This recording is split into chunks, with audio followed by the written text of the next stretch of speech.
Toujours dans le premier document HTML réalisé à l'aide du bloc-notes, je retrouve mes différentes balises, balises ouvrantes et fermantes. Les balises sont nommées différemment, H1 pour en-tête de niveau 1, H2 pour en-tête de niveau 2, P pour paragraphe. Il existe de nombreuses autres balises, mais les plus courantes sont au nombre d'une trentaine et sont donc facilement mémorisables.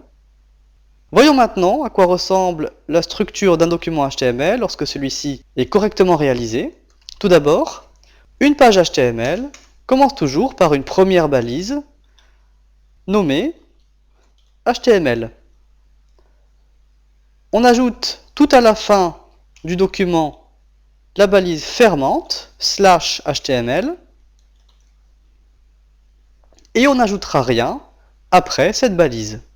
À l'intérieur de ce bloc principal HTML viennent deux autres blocs, le bloc head ou tête. J'indente mon texte afin d'avoir une meilleure visibilité.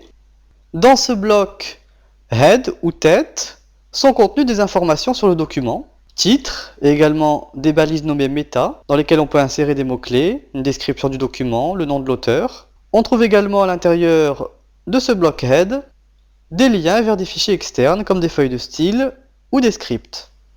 Le plus important à retenir, c'est que tous les éléments insérés dans ce bloc ne sont pas directement visibles dans la fenêtre du navigateur. Alors je vais insérer un exemple, la balise title, il s'agit du titre du document.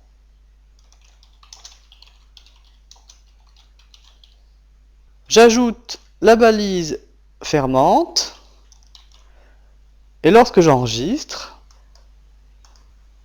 et que je lance la page dans mon navigateur, que je l'actualise, j'ai au niveau de l'onglet du navigateur le titre qui apparaît. Ce titre apparaît également dans la barre de titre de la fenêtre du navigateur, ici.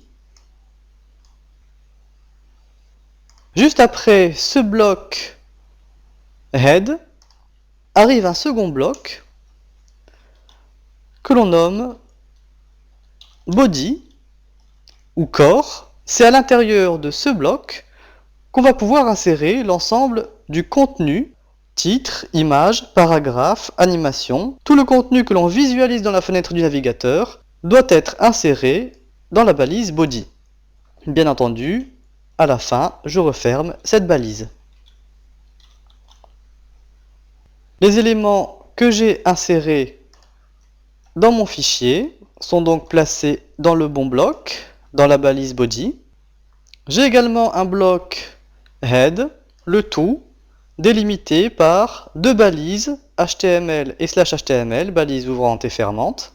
Mon document est donc maintenant structuré correctement. Vous avez également remarqué que les balises peuvent être imbriquées les unes dans les autres. La balise H1, H2 et P sont imbriquées dans une balise body qui elle-même est imbriquée dans une balise HTML. On parle alors de balises parentes et d'éléments enfants.